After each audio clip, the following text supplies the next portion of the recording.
levels of devotion that immeasurably transcend a brother's affection.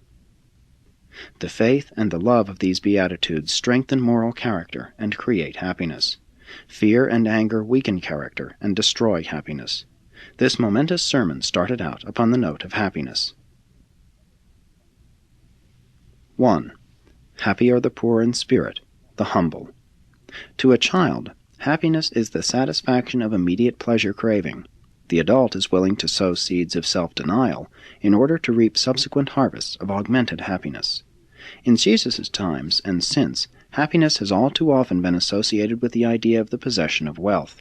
In the story of the Pharisee and the publican praying in the temple, the one felt rich in spirit, egotistical; the other felt poor in spirit, humble.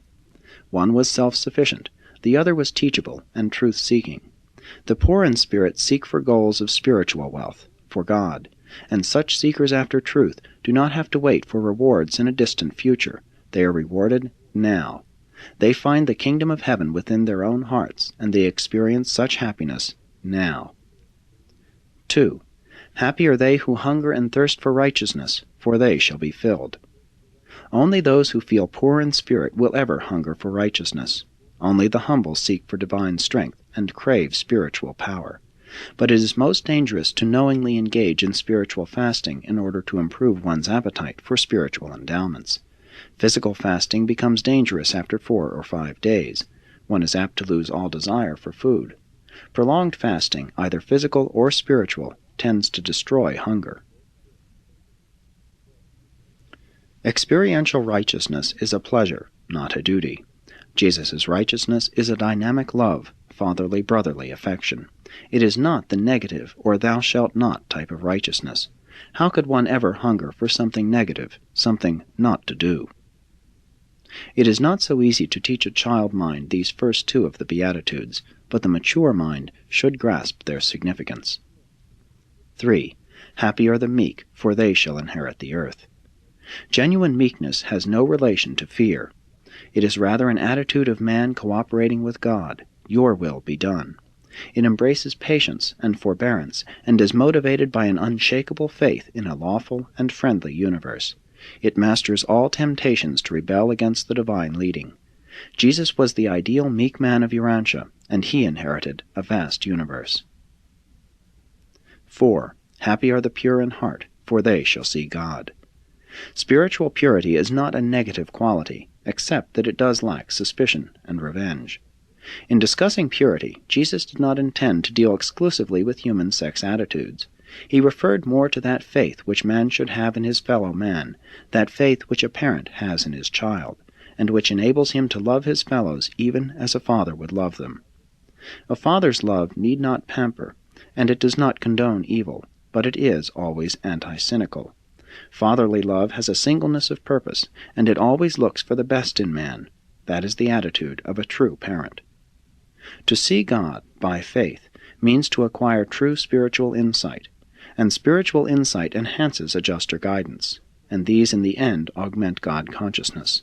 And when you know the Father, you are confirmed in the assurance of divine sonship, and you can increasingly love each of your brothers in the flesh, not only as a brother, with brotherly love, but also as a father, with fatherly affection. It is easy to teach this admonition, even to a child. Children are naturally trustful, and parents should see to it that they do not lose that simple faith. In dealing with children, avoid all deception and refrain from suggesting suspicion. Wisely help them to choose their heroes and select their life work. And then Jesus went on to instruct his followers in the realization of the chief purpose of all human struggling, perfection, even divine attainment. Always he admonished them, "Be you perfect, even as your Father in heaven is perfect." He did not exhort the 12 to love their neighbors as they loved themselves. That would have been a worthy achievement. It would have indicated the achievement of brotherly love. He rather admonished his apostles to love men as he had loved them, to love with a fatherly as well as a brotherly affection. And he illustrated this by pointing out 4 supreme reactions of fatherly love. 1. Happy are they who mourn, for they shall be comforted. So-called common sense, or the best of logic, would never suggest that happiness could be derived from mourning. But Jesus did not refer to outward or ostentatious mourning. He alluded to an emotional attitude of tender-heartedness. It is a great error to teach boys and young men that it is unmanly to show tenderness or otherwise to give evidence of emotional feeling or physical suffering. Sympathy is a worthy attribute of the male as well as the female. It is not necessary to be calloused in order to be manly. This is the wrong way to create courageous men. The world's great men have not been afraid to mourn. Moses the mourner was a greater man than either Samson or Goliath. Moses was a superb leader, but he was also a man of meekness. Being sensitive and responsive to human need creates genuine and lasting happiness, while such kindly attitudes safeguard the soul from the destructive influences of anger, hate, and suspicion. 2. Happy are the merciful, for they shall obtain mercy. Mercy here denotes the height and depth and breadth of the truest friendship, loving kindness. Mercy sometimes may be passive, but here it is active and dynamic, supreme fatherliness. A loving parent experiences little difficulty in forgiving his child, even many times, and in an unspoiled child the urge to relieve suffering is natural. Children are normally kind and sympathetic when old enough to appreciate actual conditions. 3. Happy are the peacemakers, for they shall be called the sons of God. Jesus' hearers were longing for military deliverance, not for peacemakers. But Jesus' peace is not of the pacific and negative kind. In the face of trials and persecutions he said, "My peace I leave with you. Let not your heart be troubled, neither let it be afraid." This is the peace that prevents ruinous conflicts. Personal peace integrates personality.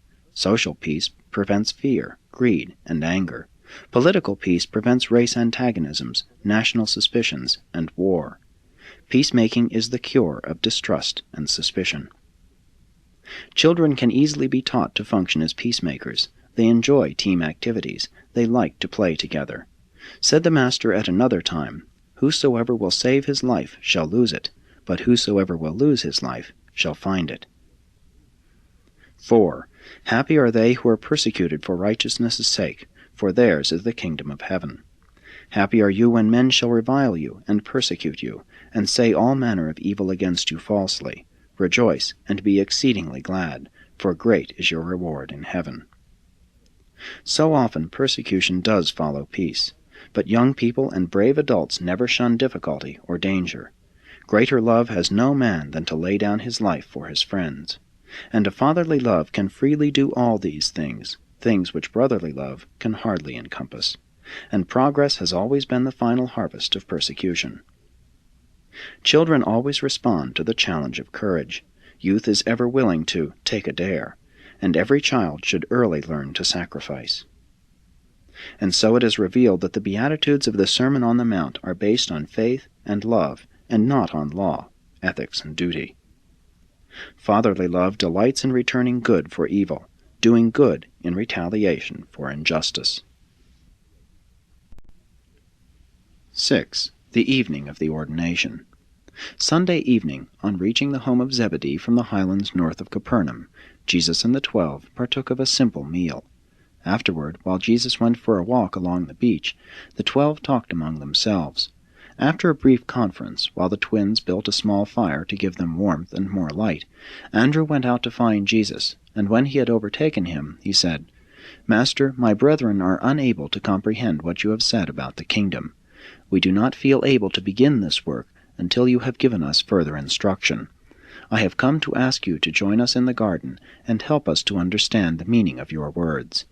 And Jesus went with Andrew to meet with the apostles. When he had entered the garden, he gathered the apostles around him and taught them further, saying, "You find it difficult to receive my message, because you would build the new teaching directly upon the old.